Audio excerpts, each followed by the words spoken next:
This is pretty incredible news. I think it's going to energize a lot of people. You got a massive fan base. High Limit's got a great thing going. This guy's Tony Stewart. Putting all that together is a win for everybody.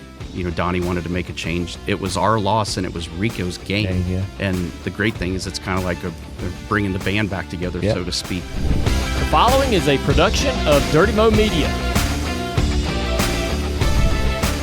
Hey everybody, it's Earnhardt Jr. Another episode of the Dale Jr. Download here with a guest segment. We got a big surprise for you today, a big announcement. We have two guests coming on the show. Rico Abreu and Tony Stewart are going to come in here and talk about some announcement that they have. I bet you can imagine what this may entail, but it's pretty exciting as a motorsports fan. And not only will we talk to Rico a little bit about what he's got going on with High Limit. He's the points leader, won a lot of races this year, having a successful season. We're also going to talk to Tony about driving in NHRA, the crash that he had this past weekend, his plans going forward, what motivates Tony Stewart these days at 54 years old. I love these still active and still driving. How much longer do you think he's going to do that? Should be a lot of fun to talk to these two guys. So they've been waiting patiently to come into the room. So let's get started. So you two guys are here for a pretty damn big announcement and a secret I don't know how you kept. Yeah, especially because I know him and I know me and I know other players involved in this. And none of us are good at keeping secrets. Oh, my gosh. So Rico's going to join Tony Stewart Racing. Yep. And you drive for your family team, right, in High Limit. Very successful. You're leading the points, winning races. Tony, you've had a winged car for your entire life. You've owned a team with Donnie, been very successful. You decided to make a change, and so I want to know, this is pretty incredible news. I think it's going to energize a lot of people. You got a massive fan base. High Limit's got a great thing going. This guy's Tony Stewart, right? Putting all that together is a win for everybody. So how did the conversation start? We've been friends for a long time. I mean, when Rico decided he was going to bring his team to Indiana and race in the Midwest in the summer and start traveling, stayed at the ranch with us, which at the time seemed like a great idea, by the way, but you realize you have been down this road, same road you've been down. You realize in a short amount of time that inviting him and his team to stay in your house is a terrible idea. But because of that, we built a great friendship, and it was probably, I'm going to say 4, maybe 5 years ago was the first time that we had a discussion about him being a part of TSR. But just everything didn't align, and the variables weren't right at the time. So come down the road, and now we're in a situation where we're ready to make a change. We know we have to make a change, and his program. And I will say this: as long as I've known him, I mean, he's the guy that's always the one cutting up and having fun and crazy pranks and all that stuff. In the last 2 years, this man has literally transformed. He still does all that stuff, but he's added another dimension. He's added the dimension that you and I have had to do, and add the business side to it and management side to our programs. And what he's done with his program now is he's built it into a very, very professional race team where he's taking care of the sponsors. He's doing all the sponsorship packages and proposals. He's running the whole race team. He's taking care of the budgets and the books. And now we're just in a situation where I think for us it made sense to blend our teams together. Rico gets to run the whole program, and which is great for me. I've got enough on my plate. I don't want to have to run a program anymore. We had always let Donny Schatz run our program in the past, and that kind of got us down a road we didn't really want to be in. But Rico's done such a great job these last couple of years building this that got a phone call out of the blue from him, and he goes, "Hey, what do you think about merging our programs together?" And honestly, it was the first time I'd thought about taking two programs like that and merging them into one, but it was his brainchild. I mean, he's the brains behind the idea, and the more we talked about it, the more it made sense. And like I said, the last 2 years, what he's turned into as a business guy, on top of being an awesome race car driver and a great friend, he's ready for this transition. So Rico, what does all this mean physically for your team, his team? How does all this happen? I just it's a mega opportunity for me to race for a top tier team that's a championship molded team. I felt like probably over the last decade, I've invested my entire life into sprint car racing, and I got the opportunity to race some stock car stuff in 15 and 16, and just realized that, it takes an army of people to get a driver to the next level in this industry. And I started to really understand the process of the sport and where you need to be in position to be a successful race car driver. And I kept pushing back to sprint car racing and how much I love sprint car racing and the people and the control I had with, the 3 employees that I have working on my car, no matter what year it was, and just the parts and pieces of how you dissect a sprint car team to be operate at a professional level. And thinking about all this TSR stuff over the last few years and just my relationship with Tony, I think it's, I felt like it was very fitting for me to have a conversation with Tony about it and just see if there was potential thought there. And I thought that the way originally when I sat down and approached this to them, it got kind of complicated on how we would, blend partnerships, and everybody, was continued to stay invested into the programs. And then I just thought, I kept thinking about it. And then I called Tony one day and I just said, like, why don't we just simplify this? And we just figure out how to get me over to your race team to continue to have it operate at a high level. And it's always operated at a high level, but to get the infrastructure to where, I feel I could bring that positive energy into a establishment that was exciting. And I was ready to take that next step in my career. And I just feel that, to align myself with a brand as big as Tony Stewart's is quite amazing for me to have that chance to just allow our partners to be a part of that. I think that when you look at this thing, it's I've built these amazing partnerships with Rico Abreu Racing, and now they're going to get the opportunity to come be a part of Tony Stewart Racing, and the partnerships Tony Stewart's has built is going to get the opportunity to be a part of Rico Abreu. Where is your race team ran out of? I run my team about 2 miles away from Tony's shop in Brownsburg, Indiana. So you're just going over to his shop now? We're going to go to Tony Stewart Racing. What about people, employees? How's all that work? We're just bringing his whole program over, essentially. I mean, we have one of our guys that currently is our crew chief. He wasn't a crew chief till the very end of last season. And Rico's crew chief used to work for TSR and was Donny's crew chief for years. And, Donny wanted to make a change, couldn't work with Ricky anymore. So, it was our loss and it was Rico's gain. Yeah. And the great thing is it's kind of like a bringing the band back together, so to speak, but bringing a positive energy with it, like Rico mentioned, and positive attitudes. But Rico's got a great team established. And, you and I both know we've worked with many crew guys over our years, and when you find a group that work well together and gel together, and honestly in the sprint car deal, I feel like it's even more critical than what you and I've been a part of, because there's only 3 guys that work on this race car. Well, those 3 guys travel together in the same truck and trailer all year long. So, if one of those guys has a bad day, that's 33% of your program versus, we're used to 300 person programs. You have a guy that has a bad day, it's 1/3 of 1%. So, I mean, it really puts the importance on how these guys gel. And he's got a great group. Not to interrupt you, but I feel like that's one thing that's really made my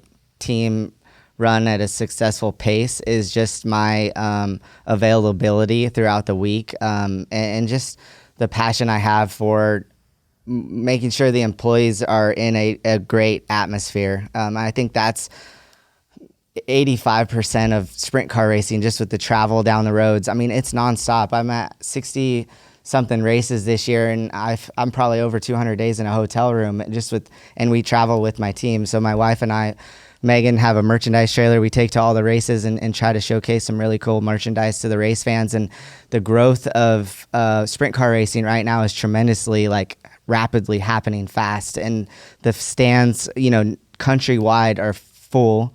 One thing I've really noticed is the youth of our industry, the kids that are coming to these races. And, my friend Toby Babone and I've really worked on a YouTube channel, and I've really seen that the kids are really active to the YouTube side of the, social platforms. And that's been really cool to see where our sport is going, and it's going very quickly. We've had FS1. Just covered Eldora Speedway, and it was, as much as the event had some scary crashes, the fans got to see a little bit of everything there with how good the racing was. How about the equipment, the physical equipment? Like you've got race cars, he's got race cars. How do you?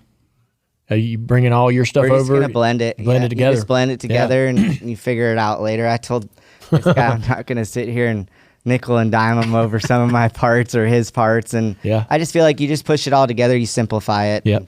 We're in a performance-based business, so you're gonna buy parts that are operating in the industry, and if they quit operating, you're gonna change pace and buy something else. When do you guys go down the road as a race team?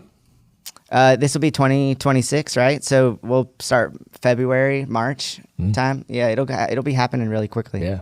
So you have a plan to finish out the rest of the year. Y'all don't have much racing left. Your final race, I guess, in High Limits in October. Yeah, we got 10 high limit races left. We just took the point lead over the weekend. The points are tight with the top three. We got Reitzel and Sweet. That's there are obviously no slouches in the series. We're leading the series in most wins right now. Leading high limit in historical most wins. So it's been really cool to kind of get on the other side of, just my career. I feel like I'm in the prime of my career, 33 years old, and just have worked really hard and dreamed of being in this position. And I know that it takes like everything I have to continue to stay at this level. And a lot of it's the team. I have an amazing crew with Ricky Warner, Zach Middlebrooks. They've been with me for 4 years now, full time. And it's, we've become a family, and I feel like that's what it takes to operate at a very high level. And that's what I envision. I continue to envision it, and I continue just to work my ass off for it. And I feel that, with our sport, with how many races we run, you're going to have up and down nights. And I get quite hard on myself with the down nights just because I know where the team needs to be. And I put a lot of that on myself when we get out on the racetrack, because you're really just trying to drive the out of this race car, and it's a sprint car. And it's it's really exciting to shift in this point of my career to the good side of it all. Yeah, the High Limit Racing developed a franchise system. The franchise that y'all this team will utilize will be the one that's yours. How do y'all manage that piece of the puzzle? We look at NASCAR and the charter system and the values of those charters, and you would hope that this franchise gains value over time, and this is a very important piece of the puzzle for you yourself personally. Long term, you've been gifted this opportunity to have one of these, and if High Limit continues to grow and expand, the big asset for you personally beyond your driving career and whatever you do successfully is the franchise. All right, so help us understand, I guess, as fans that are kind of new to this, how the conversation goes around the franchise, you lease, what's going on? Yeah, so the franchise, the vision that Kyle and Larson and Brad Sweet and Flo, Mark Floriani have created here is very appealing as a business owner, to be a part of something like that. And ultimately that was, one of my major decisions to compete with High Limit full time, and, to be rewarded with a franchise and possibly the number one franchise next year if we can win the championship, is going to be a huge step for me on the business side of operating my race team financially. And I feel that it's become very sustainable business. And this is, another reason why I, wanted to push towards this partnership with Tony and, us collaborating on something really big here. And, we just discussed Tony leasing the franchise from me and High Limit approving the lease. So Tony Stewart Racing will lease the franchise from Rico Abreu Racing. Wow. So do you understand, I guess, through this process, the value of the franchise? Yeah, I know over time that how you continue to perform, right? It's going to be performance based on where you're seated over a 2-year period.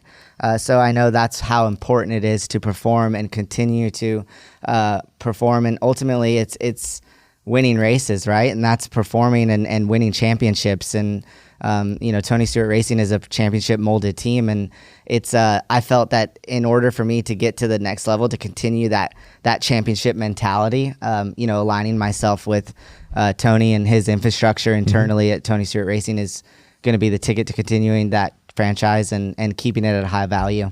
How difficult was it, Tony, to end the relationship with Donny after all these years? Yeah, after 18 years, it's very tough. I mean, it's, for 18 years, I let him guide the ship, from day one. And, you talked about equipment and everything. Literally, we had a program. We had Danny Lasowski at first, brought Paul McMahon, Craig Kinzer in. And then when we brought Donny in, I mean, we literally had 2 different chassis packages, 2 different engine packages. And Donny was able to kind of dictate what we did over there for these 18 years. But, when you look at the records of what we did during that 18-year span, I mean, we won a lot of races, a lot of crown jewel events, a lot of championships. And my goal was to ultimately, at the end of the day, I wanted Donny Schatz to retire as a sprint car driver driving in a TSR car. But, you've been around this long enough, and really in the sport of sprint car racing, we probably have the longest relationship of any full-time team right now. But it just comes to a point where it's, things cycle through and decisions are made along the way, and the variables in the equation change, and finally it just got down a path that we couldn't recover from, and you have to make that tough decision. In all honesty, I probably should have done it 2 years ago, for the sake of our people. But, I was very loyal to Donny as long as I could be, and finally you just get to a position where you realize you have to make a change. And I literally remember going to bed the night before I called Donny, and I said, I feel like I'm getting ready to sign divorce papers tomorrow. That's how bad it felt. Yeah. But I want him to succeed. I want him to get back in form, but just you get to a point as a team and an organization where you've got down a rabbit hole for so long that you just realize you can't fix this. This isn't going, no matter what you do, no matter what you change, no matter what shock program, what engine program. I mean, we changed everything. Anything he asked for, we gave him, and we just can't get the results. And you just realize at some point you're just butting heads and you're not going to fix it. So it is a hard decision, but that's what's so great about partnering up with Rico now and having him come on board, is that I told Misha driving here, I said, I haven't been this excited about sprint car racing in a long time. I mean, it's always my number one passion. Literally, of everything I've ever driven, sprint car racing is my number one passion. But it's been hard the last couple of years to get excited about going to the racetrack, because it's just been so much friction and such a toxic atmosphere, with Donny and the team that, you got a lot of other things going on. You get married, you're starting a family, you gravitate toward those things and put the energy over there. And I told Misha, I said, I haven't been this excited about going sprint car racing in a long time. It is my number one passion, but doing this and finally having an opportunity to do it with Rico is something that we've literally talked about for years, and it just wasn't the right opportunity until now. So, for me, it's a new start and a fresh beginning again. What's your excitement level around competing in the high limit, knowing the connections? And yeah, and we sold our All-Star series to Brad and Kyle, and it was part of an effort to help build high limit. We have a great partner with World of Outlaws as well. I mean, obviously World Racing Group and Brian Carter and his staff, we've worked together a long time and had a great partnership there. This isn't an easy decision on that, because now you have 2 major series, and but I like what Kyle and Brad are doing. I think Brad really pours his heart and soul into this, and not only is he running a series, but he's competing in it at the same time, which tough to do. Is very, very hard to do. So I like the concept of what they're trying to build and how they're going about doing it, and I think they're doing things for the right reasons. And because of that, I mean, and obviously knowing that he has that charter available to him, I keep saying charter, the franchise. The franchise. That's from us being ingrained in what we do. But I know what that value means to him. So I wasn't going to ask him to switch. I mean, it's a great business opportunity for him, and that he deserves. I mean, you listen to him and how he's talking about our program right now. I mean, he's worked hard to build himself in a position to do great things. For people that myself too, I'm a casual fan. you'll run how many races, give or take, next year? I schedule 85 and probably end up about 70. And every single one of those will be in for Tony Stewart Racing. Every single race next year will be for Tony Stewart Racing. Outside of High Limit, how do you choose where and when you're going to race? I like to look at logistics and travel and just some of the cost of like wear and tear on the personnel internally in the team. Like, I'm not going to send my guys 5 hours to west and then turn around and send them 10 hours east overnight. And so it's got to make sense. But I really focus on the racing around, first and foremost, the High Limit Series and the scheduled races and being at those races. But then, you have the Knoxville Nationals and the Kings Royals. So it's important to get to those tracks before those events. And I tried to get to Knoxville a few times this year before the Nationals and felt like we tested there a couple times and just get the team up to speed to when you do get to the Nationals, you have your playbook on how things lay out for the Nationals, and the formats are different. So it's not something we're used to racing at and when you get to these events, but you have preparation of, balance in your car and stuff, because our races are so quick paced. They're 2 laps to qualify or 3 laps to practice and 2 laps to qualify, and you heat race and a 30-lap main, and you're on the road to the next track. Yeah. I was going to ask the question, with the High Limit schedule, you do go to those racetracks for their weekly regular show ahead of time to be able to, get your opportunity to be there and kind of Brad and Kyle have been really flexible with opening the schedule up and not competing against major other events. Yeah. So it's allowed us to go to those tracks. High Limit doesn't go to Knoxville Raceway, but they go to Eldora Speedway. And it sounds like, this year there's going to be possibly a little more flexibility in the schedules to get to Eldora or Knoxville again, but prior to those events. Yeah. So that helps us out a lot so when we do show up at a World of Outlaw race, we're, up to speed pretty quickly. What do you think is the next evolution of High Limit? Linear television. Getting linear television races. Really? Yeah. I think I know the answer to this, but you think there's without alienating the Flow audience, obviously, right? So like, I feel like, and you probably had this same experience when you were on FS1. Our audience on Flow didn't change. No. And so I think that was really impressive. Yeah, there's a Flow fan. Yeah. They're going to watch it on the Flow. Yeah. And that's all with the comfortability that Flow's created for that fan base of the viewers, right? And how easy and accessible it is to utilize their platform to watch the races. And hell, my dad used to come to almost every single one of my races, and when Flow started the streaming, he sits at home, he'll call and rip my ass after the race. Yeah. And it's a lot easier it just makes things it's convenient. Yeah. I love it. I tell people today, I'm like, man, people are so spoiled, because I remember not 10 years ago, I couldn't watch a weekly show on a streaming platform. And now there's, there's multiple types of platforms where you can almost see about any race going on anywhere in the country, just by mashing a couple of buttons. It's just like the convenience of use. I think we all forget just how easy that is and nice it is. But I think that's also why short track racing and dirt track racing for us has grown so much in the last couple of years. Is it is more accessible. And, I think immediately the first thing that happened when all the streaming and when Flow came around and Dirt Vision had their set races and everything. Yeah. But I think everybody from the promotion side, owning a racetrack, I was worried about, how's it going to hurt my gate? Right. Is it going to hurt ticket sales?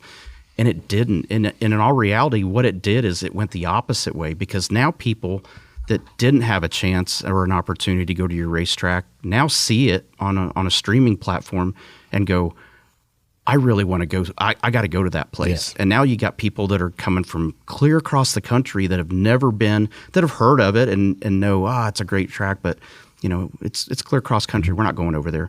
Then when they get a chance to see it on a streaming platform and see a race there, they're like, we've got to go now. Yeah. So it's fun for us to go across the country and doing all the different things we're doing in motorsports, and hearing people go, hey, I'm coming to your track for the first time this year. Well, how'd you learn about it? Well, I've seen it on Flow. So that's the great thing for us is just, I think that's how strong Mark and everybody at Flow has worked to ultimately change the game. I mean, it has totally changed the game of how our race fans engage with our sport. Yeah. Hey, everybody, you want the latest Dale Jr. download apparel? Visit shop.dirtymomedia.com. We're always adding new stuff all the time, especially like when we say something silly on this show. We'll put it on a t-shirt. Again, check it out at shop.dirtymomedia.com. I've been watching you over the last several years. I find your direction and choices in life just fascinating as hell. Like the change of wind direction or something. Yeah, I just have always kind of wondered, why you make some of the decisions you make. We've been such great friends for so many years, but you got into drag racing and have poured yourself into, like, you don't do anything half-ass, but you not only engulfed yourself into the world of drag racing and NHRA as an owner and building a team and managing all of those things, but you learned how to be a winning driver. And I found that incredibly fascinating, and have wanted to celebrate you because of your ability to do that at this point in your life. We get to a certain age and we decide that we're done taking chances, but there's some things that you're willing to take a chance on, take risks on, and you experienced, the blowback on that risk this weekend or this past weekend and the crash you had. I'm kind of, it's a big question, but what motivates you at this age? And that motivation has other things working against it or pulling it in different directions because of becoming married and having children. And I knew how having a child was going to change you, and you'd never experienced anything like that in your life. And now you're in the middle of it, and your perspective on everything gets altered in that process. But what motivates you? I imagine your love for your wife has motivated your involvement in NHRA and why you wanted to, why you've sort of become such a big part of that. That's become such a big part of you. What motivates you to keep racing as an owner in sprint cars, in World Outlaw, or in High Limit? And what motivates you to decide where that, you're a racer, right? And you've got a pie that you got to cut into pieces. And what motorsport and what are you what's gonna get in that pie, right? Stock cars was there for a while, no longer, different things change. So what is the driving force behind you every day? I think it's the same thing as what got us into it. It's just that passion and that drive to do it has never changed over 46, 47 years now as a race car driver. And I think it's a lot easier situation on the drag side when your wife is a racer too. It's a very unique situation, right, versus getting married to somebody that doesn't drive a race car and truly doesn't understand inside our head why we do it, what it takes to do it, the demands it takes to do it. Before you started that relationship, what did you know and think about drag racing? Did you ever think you would ever find yourself this? Absolutely not. Right. Didn't have. I was a casual fan. Sure. I enjoyed watching it on TV if it was on, but I didn't search for it and didn't plan my day around watching a broadcast of it or go to the races. I mean, I had the opportunity when we started Stewart Haas Racing through the U.S. Army, who sponsored Ryan Newman with our program, got invited to go to the U.S. Nationals and hang out with Don Schumacher and Tony Schumacher, who were sponsored by the Army as well. So that was the first time I really got to be around it and got invited to the U.S. Nationals. Well, that's our Daytona 500. So as much as they're inviting you to come in the trailers and look at all the stuff, I'm just wanting to be outside because I'm like, this is your biggest race of the year. I don't want to be a distraction. So I'm standing out. But at the same time, like, man, this is crazy looking from the outside looking in. And then years later, meet Leah, and especially during COVID, and get the opportunity, thanks to Don again. Don invites me to be with Leah at the races and had permission to be around the team where, during COVID, if you didn't work on those cars, you weren't allowed to be even in the pit area. So I got a really neat opportunity from Don Schumacher to do that and really started seeing it from the inside out. And that really sparked the fire. But to get a chance to do it with someone you love and care about and is your life partner and to get to see her passion and drive, and it's the same. I tell everybody she is me 17 years earlier, right, with a lot of aspects of it, and but to see how excited she is, and then it just that draws you into it even deeper. But to get to go to the racetrack each weekend, get to do it with my wife, to now have our son there, and because of what our schedule looks like at the racetrack. Our hospitality is in between our two race teams with Matt Hagan's funny car team and our top fuel team. He's 30 feet away from me at all times. All times. I can go run in that trailer anytime, hug him, kiss him all I want, play with him when I have time. And that's something we didn't have that luxury of doing. I mean, when we had an hour of practice, we were solid hour of practice. We weren't getting away from that. So it's variables like that in the equation that are so unique in this situation that passion's never went away. I mean, I even think about not only going to the sprint car races. My dad's 87 years old now. We race 3/4 midgets together. And so getting to race with my dad occasionally, that's something that I haven't had the opportunity to do before. And I think once you're a racer, you're just always a racer. I mean, and I'm sure there's going to be that day that something's going to change in the equation and I'm going to go, you know what? I don't know that I want to take this risk anymore. I mean, our crash the other day happened at 240 miles an hour. Yep. You know, and I never thought about that. You just don't see a lot of crashes in NHRA. But even when that happened, all I cared about was, all right, well, what do we got to do to get ready for next weekend, which is Charlotte coming up? And so the great thing is we had a backup car. We had the opportunity to test with Leah on Monday. She got to make the hits in the car. I'm banged up a little bit. Doctor's orders to not get in the car, so having my wife get in my car and shake the backup car down, that's a pretty cool deal for me. So I think there's just variables that are just way different than what a normal, what we would call traditional racing family, where, you know, one person's driving the race car, the family supporting him. We are just truly a racing family like what you grew up in. She's going to get back behind the wheel next year. Yep. And so what I heard is that you borrowed her seat while she wanted to become a mother. And that you're stepping back out of the way, getting out of her way to get back in her ride. What does that mean for you?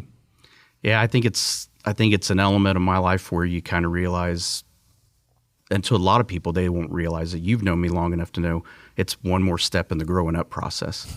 This wasn't about me. You know, me driving her car was about her and her decision for us to start a family together.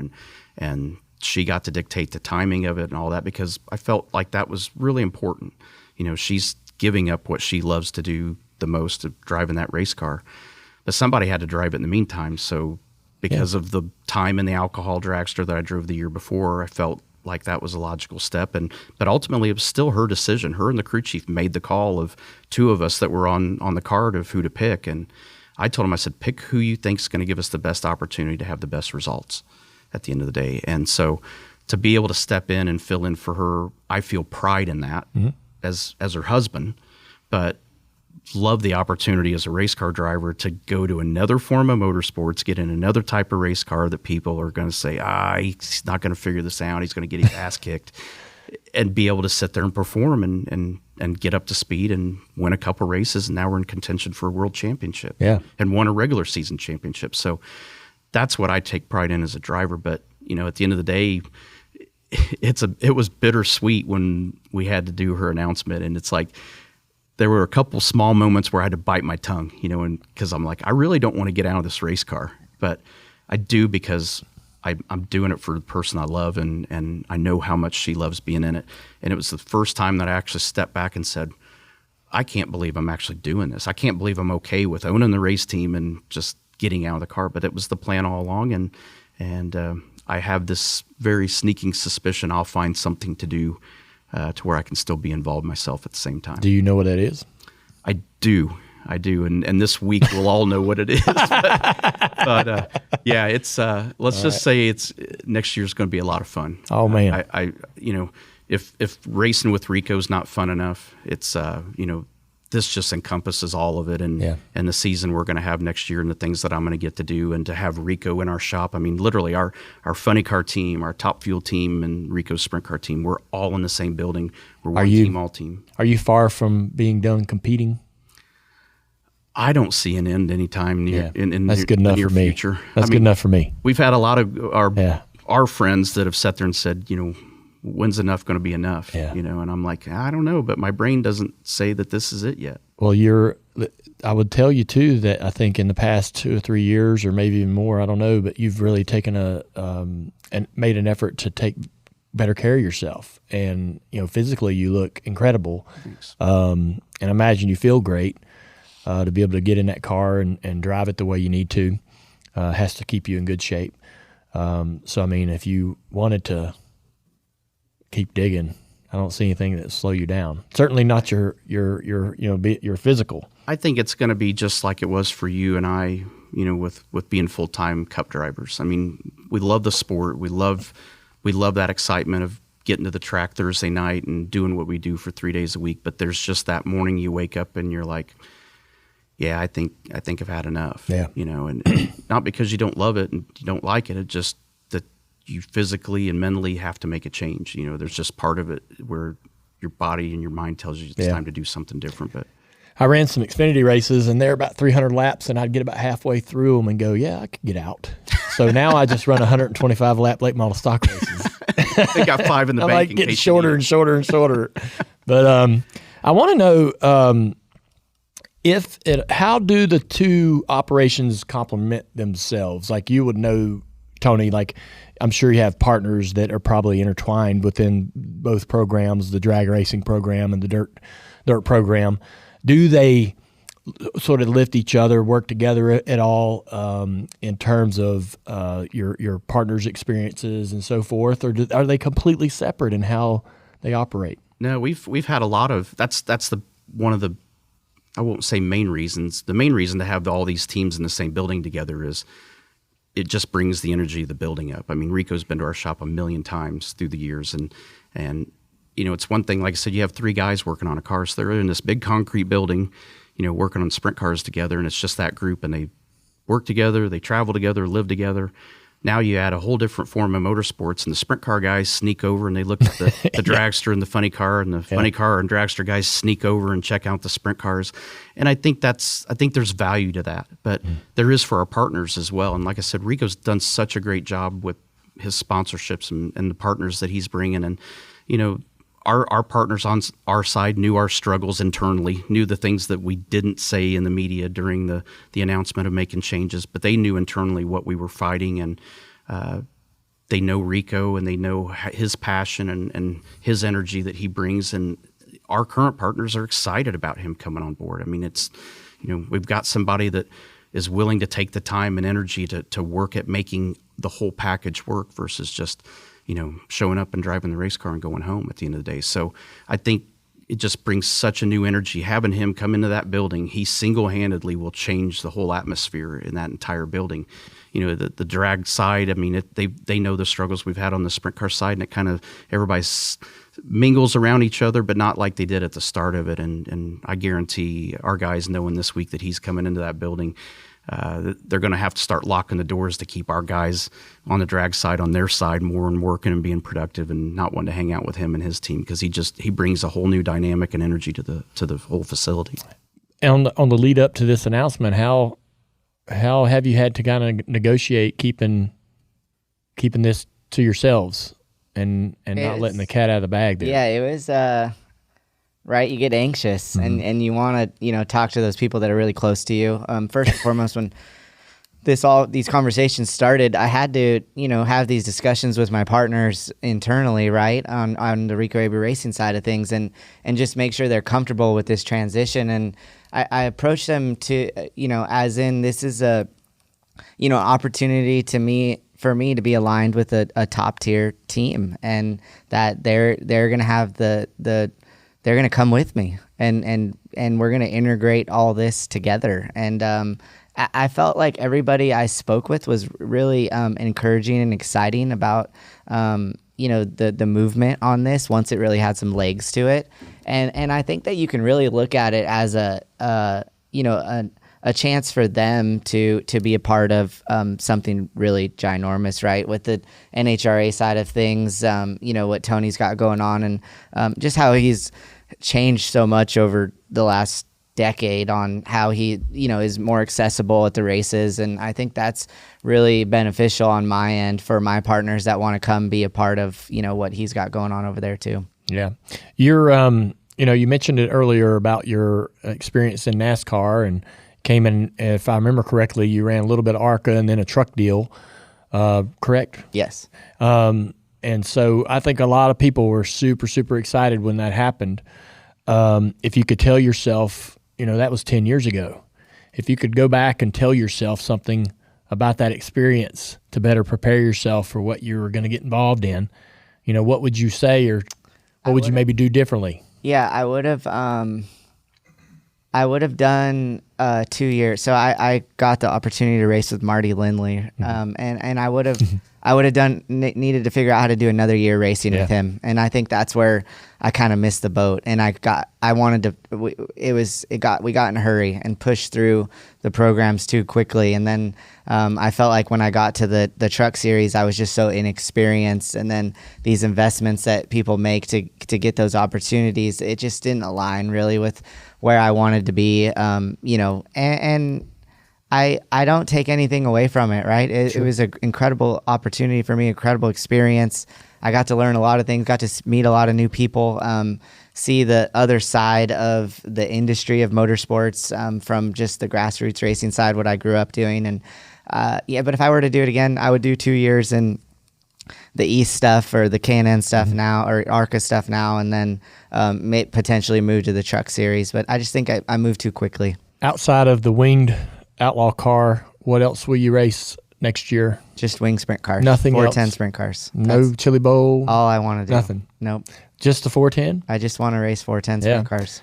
Will there ever be a day where you would entertain other things? I mean... I told Tony I could get his junior dragster ready for Dom. Yeah. I wouldn't mind taking a crack at it. Yeah. I would do it. Yeah. I got to get my card, right? Your hard card up, or can you just sign up and be a top fuel driver? I'd have to go through some steps. It's not a. We could work towards it. Oddly enough, it's not a hard process. And of all people, I mean, he's the kind of guy actually that the way he adapts, he would figure it out pretty quick, right. Honestly. Oh, I'm sure. And maybe at too fast a rate to where I would be embarrassed about how long it took me to learn how to do it. But I honestly think if he wanted to drive a top fuel dragster, he could do it, and B, he would be really good at it because the things that we take from, especially on race day and being able to catch it if the tires spin and all that, he's so good at that anyway because of all the time in a sprint car that he would catch on to it fast. That's all I ask. I always ask him. I said, like, how can you feel when the tires are spinning? Like if you're just making a run, and I'm always curious to know like if you can tell like the difference. And obviously you make a couple runs and you figure it out pretty quickly. Yeah, when they spin the tires half track and your head tries to hit the steering wheel, you realize the tires are spinning. It's pretty easy. Oh my God. I was I feel like a fool saying this, but Cleetus took me to, we were out at Talladega and he had that truck out there, and that thing goes 140. And I've never in my life, I had a line lock on a Camaro that I'd mess around in my driveway, just burning the rear tires off of it. But I've never in my life went down a strip of any kind at any kind of accelerated speed. And so, but I mean, he's giving me a hard time about whether I was chicken to do it. And I'm like, all right, you know how we are. We're like, all right, I'm going to do it. Damn it. I'm not going, call me no chicken. So, I get in that thing and he's telling me what to do. And I'm like, here we go. And when the thing takes off, like it took off so fast that my foot come up off the floorboard because I didn't think that I needed to really mash the gas any harder than I was mashing it, right? I'm mashing it like I'd drive anything. And when it took off, all of me went back into the seat. Like And like I even got a little dizzy by how fast I was moving instantly. And my mind immediately went to you. And I was like, and you had just won somewhere. And I was like, holy shit. And it feels like, from my perspective, the distance I have from you, it feels like you learned how to drive a dragster and become a winner in like 12 months. I'm sure it was a longer process than that, but it just feels like you just, you went, did it, learned it, and now you're good at it. And I'm like, damn, that was only like at 120 miles an hour. And you had to figure out a way to like condition yourself to all of those sensory overload moments and things that your body goes through in one of those runs. I can't imagine like how foreign that must have felt the first few times you did it. Did you even think to yourself, I don't know if I will be able to adapt, right, to what's happening here, right? How long did... It was funny for me because I went to Frank Hawley's driving school, and it literally was from sitting there and listening to Leah talk to her crew chiefs. And I'm sitting in the debrief, and I don't want to be in there because, it's in the lounge just like we had our lounges in Cup. And I'm listening to the crew chiefs and her talk, and she's talking about a run that went 3.7 seconds, and she's taking 20 minutes to talk about all the stuff that happened and that she felt. And I'm like, listening to her, I'm like, I think I know what that should feel like, but I don't know what I don't know. Mm-hmm. So I went down to Frank Hawley's driving school, drove his super comp car a couple runs. How fast does it go? I got in his alcohol. I don't know how fast his super comp car ran, but his alcohol car ran 220 miles an hour. Mm-hmm. And I remember leaving that, and she goes, if you had to give yourself a grade, what would it be? I said, a C. She goes, why do you say that? I said, well, there are a lot of things that I knew in the procedure that I did wrong that didn't necessarily hurt the car, but you could tell that I made mistakes. But how the car ran down the track, it didn't change it. But a lot of things there that I needed to clean up. And then so I went back again, and just her and I went back, didn't bring film crew and all the stuff we did for YouTube and all that. And she goes, I remember being in a hotel. She goes, what's the one thing you want to clean up and fix in these 2 days that you're going to run? I said, to get my eyes off of the tree and on my focal point faster. And it absolutely amazed me. It was 3 months in between when I went to the school the first time and second time. First run out of the gate, my eyes went from the light straight on target, and came back after the first run. She goes, how was it? I said, you are not going to believe this. She goes, what? I said, my eyes locked on immediately. And I tell people that our brain is amazing, and you've learned that. I've learned that through the stuff we've been through with concussions and everything else. But it is amazing how I feel like our brains are like a smartphone. It's like we might have 3 or 4 apps open at the same time, but you're working on one at a time. But the rest of them are still operating and working in the background. Mm-hmm. And I feel like that's what happened between the first time I went and the second time, was my brain didn't shut that aspect off, and it said, hey, we didn't do this right. And my brain figured out how to make the adjustments to where when we went back and did it again, it sorted it out and it was ready to rip. But that is literally the hardest thing about driving and learning how to drive a top fuel car. That's, in the first 60 feet, it's running 82 miles an hour already in 60 feet. Yeah. So it's insane how quick these cars accelerate. So the first cone that the fans see is the 330 cone out there. And the car would be at 330 feet, and my brain's back at 200 feet going, wait, what the hell's going on now? Yeah. What are we doing? And it's like, as long as the car does what it's supposed to do, you're fine. But you and I both know, and the three of us know, that you get behind the car, what can happen? And my brain's way behind this race car. It literally took the 7 runs that I did the first time I drove Leah's car at Las Vegas at a test, did that test, came back and ran after Charlotte, the day after we ran the Charlotte event. I tested again. I ran 3 more runs, and actually Kyle Larson was there that day, and Kyle and Rico go way back too. Kyle was there, and Leah brought him up to the line, and he just turned his head and just shook his head like, it's crazy. This is nuts. Yeah. And she asked him, and she's videoing it. She goes, you want to drive that? He goes, hell no. Yeah. Boyer's probably the craziest guy we both know. Mm-hmm. Boyer wants nothing to do with it. But it's literally, that was the moment. That was 10 runs into it that I realized, I'm like, this is the dumbest thing I've ever done in my life. I said, I'm going to bust my ass and get hurt doing this because I'm way behind this race car and didn't realize it. But you're listening to the guy that owns the car, Don Schumacher, and you listen to the girl you're dating at the time that you think loves you, and she says, hey, this is going to be great. This is going to be fine. And she says, this is going to be okay. You're like, all right, well, if she says it's okay, must be okay. Yeah. It took 10 runs to realize this is not okay. Yeah. And this is a really bad idea. This is the dumbest thing I've ever done. Yeah. And you realize that you need to do something different. And like Rico talked about his journey into NASCAR and how things move too fast. I said, we're moving way too fast. I said, I need to do something slower and work my way back up to it. So got out of a 330 mile an hour car and got into a 280 mile an hour car instead. Yeah. But it was the step I needed to take back. And it took a little time to get used to that, but I adapted to that car a lot quicker. And then literally from the time that it took to get used to going from the alcohol car to the top fuel car, it was that same transition all over again. So I felt like it was a way better step. And it's just like what Rico said. I mean, if he had the chance to go back and do it again, time frame wise is probably the things that we would do different. I would do the same thing. As much as we've accomplished in our careers and the accolades and awards we've got, some things you just, our natural driving ability doesn't catch you up right away. It doesn't mean you're going to jump in something else and immediately be good at it. And these are cars that they're accelerating so hard, like you mentioned. I still have trouble. I mean, I'm in year 2 of it, and there's times that the crew chief will pull up the throttle trace, which we're not doing footwork. You know, it's the light changes, you hit the gas, you hold it wide open unless something catastrophic is getting ready to happen. But he'll sit there and have to go, hey, your foot came off 8%. Yes. At 600 feet. And honestly, it's a situation for me now where I'm now getting so comfortable in it. But what you and I are used to on how hard we had to hold the throttle down, you have to hold twice as much throttle pressure because now you got this big vacuum cleaner up there sucking air in, and it's trying to shut the blades. So it's little things like that are the splitting hairs things that we're having to learn now. Rico, you can probably appreciate this.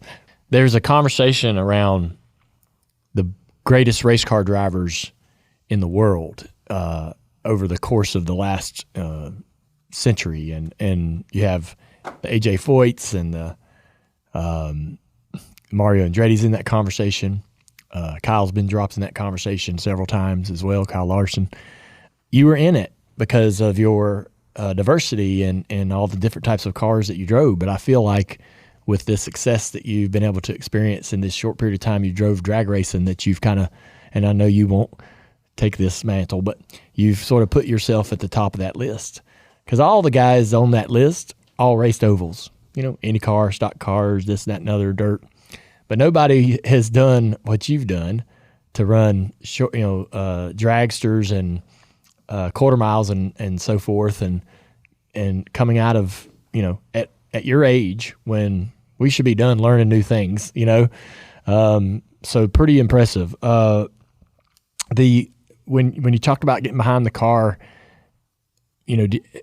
up and before this weekend, you've had to have had moments where you about busted your ass. I don't even know what that looks like in a dragster or in an NHRA, but what is a moment when you're like, holy shit, I just barely got out of that one without any problems? Yeah, and it's not always crashing the car. The thing that's real important with nitro cars is that the motors want a standard load. So how, for qualifying for Rico, I mean, everybody most of the time on the majority of the tracks during qualifying, you can run wide open around there. Well, the guy that gets his car freed up enough will make better corner speed. Same with us. We always wanted our cars not loose, but we wanted them to be as free as possible. It made them go faster. The problem with a nitro car is you don't want that motor to get free. So you want it underloaded. That's what keeps them happy. If it loses that load, then it puts cylinders out, and that's when they blow up. If the tires free up and start to slip too much, it'll put the cylinders out. So one of the biggest things of what makes the three of us good race car drivers is a different criteria in drag racing. It's cadence of staging, the control of your car during the burnout and staging, catching the car. And that's honestly probably the biggest thing that you have to be careful of is if that motor frees up and you stay on that gas too long and it starts just pumping raw fuel in there, well, fuel doesn't compress. Air does, fuel doesn't. If you don't catch it quick enough, it's for sure in the 5-digit range of what it's going to hit in your budget, and sometimes can be in the 6-figure range, what it's going to hurt in your budget on that one run. So it's variables like that change that as a driver, you realize the focus driving the car, literally hitting the gas and driving it to the finish line, is cut a good reaction time, keep the car in the groove, and be ready if you have to pedal it, if you have to just abort the run. You have to. I told our Cup guys last year, bunch of young guys, and they all wanted to know about it. I said, you know how we make split-second decisions when we drive. Well, we all know that. Now take that split-second decision and make a split-second decision off of that. That's how fast your brain has to react to what is going on. And what Rico asked me when feeling the tire spin, I hit the gas. Somebody asked me the other day, they said, what's it feel like when you hit the gas in those cars? I said, I really don't know anymore, because yeah, it's accelerating like crazy, but as soon as that light changes and my eyes go to my focal point, my brain goes to the back tires, to feeling what those tires are doing. If it's, starting to shake a little bit, if it does start to have a light shake, can it drive out of it? You have to make all these decisions so fast off of feel. So your brain literally goes backwards to the car while your eyes and everything else is going forward. You're trying to put your brain on top of those tires to feel what's going on. So it's just a whole different discipline. You really don't see cars crash very often. And the crash that Doug and I had, Doug and I raced USAC for years together, never touched wheels. And that'd be the place where, if it's going to happen, that's where it's going to happen. But it's not common in drag racing, first of all. And that was a situation that he did everything in his power to keep that from happening. Mm-hmm. We're both in the first round of the countdown. He's second in the points at that point. We're leading the points on that run. And now we just crashed our cars that got us to the dance. So, but there's nothing he could do, nothing we could do. But stuff happens very, very quickly in those cars. Yeah. You said you were knocked out for a little bit. Had you ever been knocked out before? I've been knocked down a lot. Yeah. That's the problem. Yeah. For us, I think it's kind of like when people get heat stroke. It's the easiest thing I feel like that you can compare it to. And once somebody gets heat stroke, it's easier for them to get it again. Yeah. And with concussions, it's the same way. If there's not enough time in between to let your brain catch up and heal, and it'll heal, that. If you don't give your brain time to heal, you're susceptible to it even easier. And we had an event at Norwalk where we literally, the 2 qualifying runs on Friday blew up. Blew up again first round of eliminations on Sunday, and still won the round, had change motors and get ready for second round. But then the next event, we go to Seattle, we blow a motor, and I get a concussion out of it. How? Because of the power of the explosion of it. Jeez. And if you watch a slow-mo, and I asked the same question. I asked Leah, because Friday night after the 2 at Norwalk, I said, why do they keep asking me if I'm okay? And she goes, watch the replay. And she goes, don't watch the tires and don't watch the pipes and the cylinders go out. She goes, just focus on your head. Watch your head. And we're talking about a car that when it blows up, it's not decelling. It's not like you're hitting the brakes all of a sudden. You're just not accelerating anymore. But I watched the replay in slow motion. My head, it looks like I'm trying to shove my head through the dash. Wow. It goes forward so hard. From the hard. compression of that explosion. Wow. Damn. And that's what gives you the concussion. So, we talk about wrecks and crashes and stuff. It's not physically crashing the car into a wall. When those things blow up, it is violent. And then we're talking about a dragster. Imagine Matt Hagan and John Force and J.R. Todd and our buddies that drive funny cars, what they go through, because it's like being inside a trash can and somebody throws a quarter stick of dynamite inside it when those things blow up. So they're just violent race cars, and the stuff that we're used to and the things that were variables we had to watch out for are different variables than what we have to do on that side. Yeah, damn. Yeah, I saw in the video after the wreck, you're a little bit slow moving, but you I don't move super fast anyway on a good day. I know what you should look like. wasn't the one you're used to seeing. Yeah, you was moving a little slow there. Yeah, but you sound great. Thanks. Yeah. No, I feel fine. I felt like somebody had literally dropped a 15-pound bowling ball off the top of a large step ladder right on top of my head for about 6 straight hours. Yeah. But, that got better, and it's, here we are 3 days after it, and I just feel like a telephone pole walking around, like all the muscles are tight and sore, just like if we had bad wrecks in Cup cars and Xfinity cars and Sprint cars, that's the way you feel the next day. But the best thing you do is just get right back in the car. That's what loosens it up. Yeah. I'd say driving sprint cars or World Outlaw and wing sprint cars, and the high limit is quite spectacular at times as well. There's a very high element of danger. You talked about the wrecks at Eldora. How do you manage? Because I went to a race, my first race, I think a year or two ago. Lernerville, I think you went to Lernerville. Never seen anything move as fast around an oval, at the limit or out of control. Literally, to your point, everybody out there is driving them to the edge, and the commitment that you have to have. Just watching a car run by itself in time trials is really impressive. But then to see you guys out there in the race, dodging each other for clean air, dodging what's happening to the racetrack as it starts to sort of degrade in certain areas. I don't know I guess it's so risky. I guess you have to kind of compartmentalize that and set that on the sideline and not worry about it ever, right? About what might or could happen when things go wrong, because we've seen some pretty scary things happen in that type of racing. Yeah, and I mean, you think about it. I mean, while you're going out there, right? And over the last few years, previously years, I've had some big wrecks. I mean, you've seen the violent wrecks. Sprint cars it can happen, and from blowing a tire and hitting the wall to crashing. And we're in open wheel cars, so they're not meant to beat and bang into each other. And I've really studied the racers that I race against, and their awareness of who's around them and how they race when they get around guys. And I've really understood that if I want to be in this sport long term, you can't have crashes like that, and put yourself in those positions of uncomfort, and really tried to learn, like, how can I continue to do this without rattling my head every other weekend, or even just big rough tracks where you're bouncing against this headrest in the seats. I mean, you can get a freaking concussion doing that. So it's about managing all of that, understanding where you're racing, who you're racing against, and not pushing that extra bit when you're outside of your comfort zone. I think that you can put yourself in big bad spots, and it can be catastrophic at times if you take those big wrecks, and then you got to turn around and race the next night.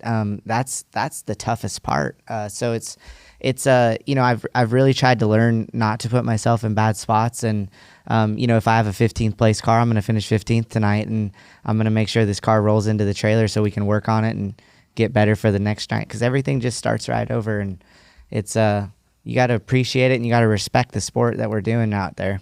Yeah. That's the hard part about it too, is, you take a traveling series like High Limit or World Outlaws, and they're going to a track that is a weekly track.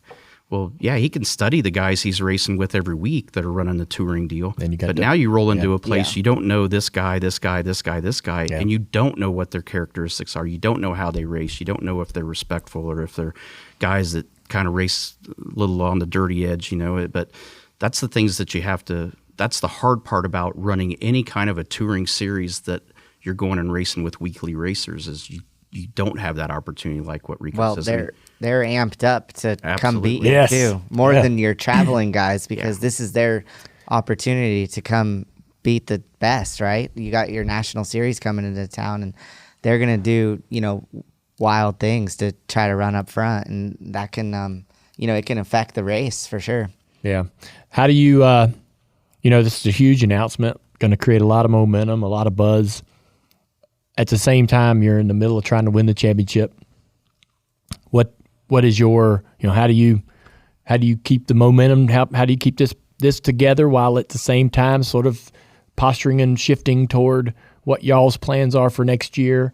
There'll be the physical move, and the logistical side of that, but also you're wanting to not lose any momentum on what you got going on now. Continue to win races and win a championship here. So I think that's what's exciting, and to get this thing out of the way and then get back to work. We're going to go on a 4-week run here to finish the season out, starting Wednesday tomorrow. So it's we got 10 races to go, and then we'll come back here and run World Finals. But I'm just excited to navigate this whole thing for Tony and be a part of it with Tony and really try to just keep him up to speed on what's going on. I think that's the going to be the fun side of it. And he's he allow him to enjoy watching the sprint car races and cheer for a car out there, and and finish for us to finish the season out. I think it'll be a nice hat tip to try to win this championship going into an organization that has won a few amount of championships.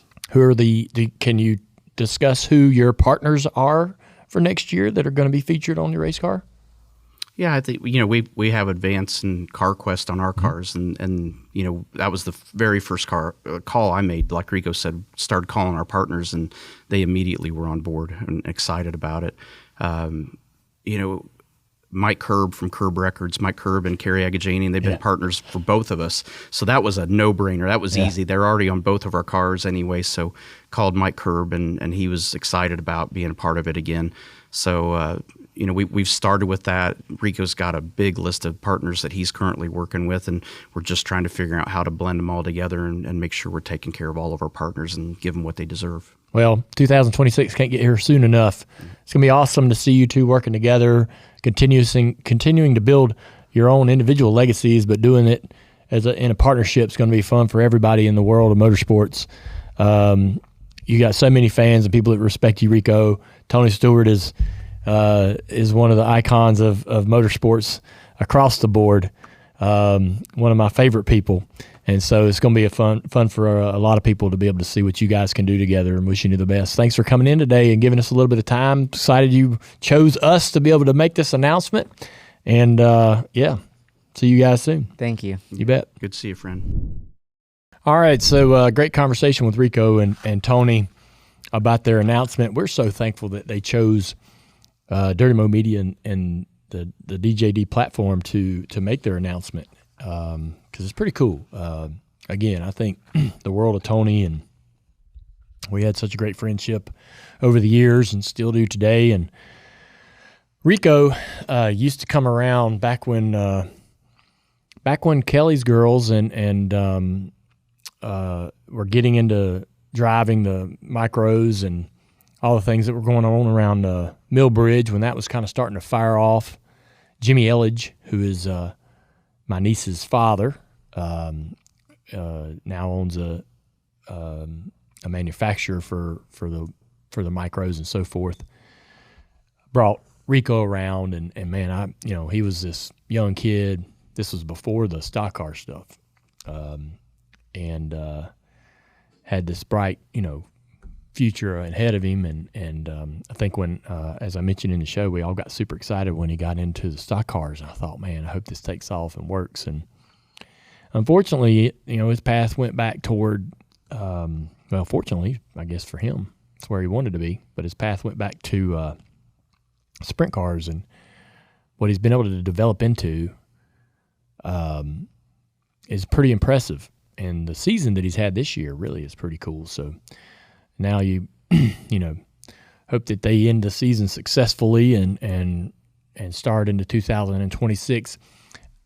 I don't know how everybody else that's watching this feels, but like High Limit's been a big deal this past couple of years. What High Limit has done, what they're doing, how they're operating, the success they're having has been great to watch. And while I love the idea of Larson and Sweet and those guys competing in the series, and I understand why they need to compete or would want to compete in the series to try to raise the elevation and the profile of the series, this right here, Tony Stewart, Rico teaming up to go and compete kind of gives it a big pop. Gets me excited about 2026. Makes me want to tune in to follow this partnership and watch it develop. And so that's got to be exciting for High Limit. And outside of Larson and Sweet, I know Rico's a big deal. And there's other drivers as well that are in and out of the High Limit series that are names, recognizable names to the dirt world. But what is also good for, I think, High Limit and the dirt world is to figure out a way to trigger or captivate or grab the attention of the fan who's not always looking in their direction. The casual fan, I would put myself in that box as a casual fan. I keep my ear to the ground about what they're doing and who's winning and what's going on. But this type of announcement, and this type of team developing and forming to compete in the series is a big deal. That they need more of this for sure to continue to take them to where they want to go. So excited for them to take the opportunity to bring that news to us today, and a lot of fun to be able to talk to Rico about other things going on in his career, catch up with Tony, ask him a few questions about his passion for racing, his passion for motorsports, what motivates him, what he plans to do going forward. Says he's got some news to share in the coming days about his physical driving plans in going into next year. So that'll be nice to learn. Anyways, just a lot of fun catching up with those two, and two great people that they've got a lot of fans here in the Dirty Mo Media studio. So thank you, Tony and Rico, and it's time for the white flag. It's time for the white flag, and the teardown was live on YouTube and Twitter following the race. I guess a fan put up on social media, was the teardown a good podcast? And Jeff Gluck reacted to the results and was actually seeking out genuine feedback. I would say to Jeff that the teardown is a good podcast, regardless of the results of the poll. Actions Detrimental dropped on Monday. Denny Hamlin, again, gives us his honest review of the race weekend, the tire, all the things. I think Denny's show is one of the most important shows in the podcasting ecosystem, even outside of Dirty Mo Media. There's not many drivers that are sitting down to give us an hour of everything they thought. What other drivers are out there doing that? Door Bumper Clear also dropped Monday. They had Jeff Burton on as a guest, pounding the table. It was good. Yeah. He did not hold back, I'll tell you that. He doesn't. He's very passionate about his opinions. I love that about Jeff. Me too. Maybe not. Maybe I don't always agree with everything he says, but I know that he believes it. Right? And he's privy to a lot of the, behind the curtain. Awesome to have him as part of the Door Bumper Clear group. I'm glad he joined us. Thank you, Jeff. On Tuesday, TJ Majors and I discussed our opinions about the race and everything else going on in the sport, and we did some parlays and so forth for the fans that like to play a little bit with the sports books, which I'm one of those. And we did an Ask Junior segment. It was a lot of fun. Yeah. It's a good show. Herman Schrader and Speed Street also have their episodes dropping today. And then tomorrow, another episode of Bless Your Heart with Amy. And don't forget, if maybe you don't listen to all of these shows, who would listen to every single show? I'd love to meet the people that actually do listen to every single show. They exist. I'm sure they do. But I bet there's a large majority that don't, right? Some maybe they're the 80%ers, the 60%ers, the 40%ers. Well, there's a show called Dirty 30 that comes out every Friday. It's a 30-minute recap show of all of the things that we thought were the best moments in most of our podcasts. Now, not every podcast will be represented every single Friday in this 30-minute highlight reel, but you can bet you'll see some Tuesday DJD, some guest segment Wednesday, maybe some Bless Your Heart, maybe another nugget or two from the Teardown Actions Detrimental or Herman Schrader and Speed Straight. It's just going to be a little bit of everything, but it's every Friday. It's 30 minutes. People are loving it. The numbers on this thing are incredible. A little highlight reel for you on Friday to kind of get you up to speed. And that's the show. Thank y'all. Thank you, Tony, and thank you, Rico. I had a lot of fun today. And we'll see you tomorrow.